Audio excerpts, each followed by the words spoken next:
সম্প্রতি একজন সংসদ সদস্যের একটি ভিডিও সামাজিক যোগাযোগ মাধ্যমে ছড়িয়ে পড়েছে। ছড়িয়ে পড়ার পর এরপর নানা জল্পনা কল্পনা নানা কিছুর পর আমরা তো দেখেছি শেষ পর্যন্ত কি হয়েছে। তো এটি নিয়ে আসলে কথা বলতে গেলে দেখা যাচ্ছে আমাদের এই যতজন সংসদ সদস্য রয়েছেন প্রায় ৩৫০ জন।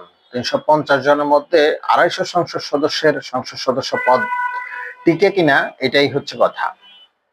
যেটা আসলে প্রকাশ হয় সেটা নিয়ে আমরা এক ধরনের এই হইচই শুরু করে দেই সারা দিন।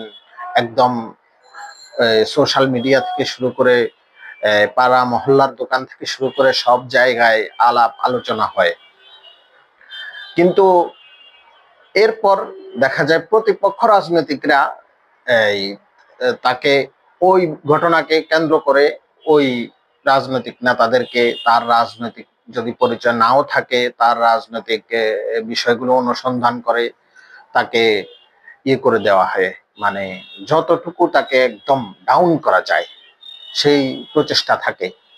তো এখন বিষয় হচ্ছে এই সম্প্রতি সাতক্ষীরা ৮ আসনের যিনি সংসদ সদস্য আছেন যে গাজী নজরুল ইসলাম, তার তার থেকেও এই কিছু ছেঁচড়া কিছু মানে এই ছোট লোক টাইপের লোক এই কথাটা এই টপিকটা নিয়ে বক্তব্য দেওয়ার সুযোগ পেয়ে গেল। এখন তাদের বক্তব্যের জন্য এটা একটা টপিক হয়ে দাঁড়িয়েছে। আসলে আমাদের দেশের রাজনীতি অর্থনীতি আমাদের দেশের শিক্ষা পড়াশোনা এগুলোতে আমাদের কোনো সিরিয়াসনেস বলতে কিছু নেই যে এগুলোতে আমরা একটু মনোযোগ দিয়ে ভালোভাবে করব, এই ধরনের বিষয়গুলো আমাদের কাছে নেই। আমাদের কাছে আছে শুধু কখন একটু সুযোগ পাবো, এই সুযোগকে কেন্দ্র করে অন্য একজন লোককে আমরা কিভাবে ঘায়েল করব, এই সুযোগটা নিয়েই আমরা সবসময় আসলে এই ইয়ে করতে দেখা যায়।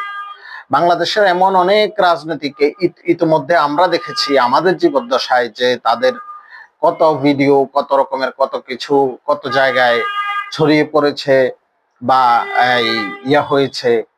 দেখা যায় এই এখানে তার যেই পার্সোনাল গোপনীয়তা বা ব্যক্তিগত গোপনীয়তা বা পার্সোনাল যে প্রাইভেসি, ওই প্রাইভেসির কথা যদি আমরা বলতে চাই সেখানে তার অনেকটা ল্যাকিংস ছিল, তার কারণে তার ভিডিওটা কিন্তু প্রকাশ হয়েছে। এবং যারা আরো বেশি ক্ষমতাধর যাদের ক্ষমতা বেশি তাদের ভিডিওগুলো প্রকাশ হয় না, তাদের এই তারা যে কে কে কোন অপকর্মের সাথে জড়িত, এই দেশেও তো এই কোটি কোটি টাকা খরচ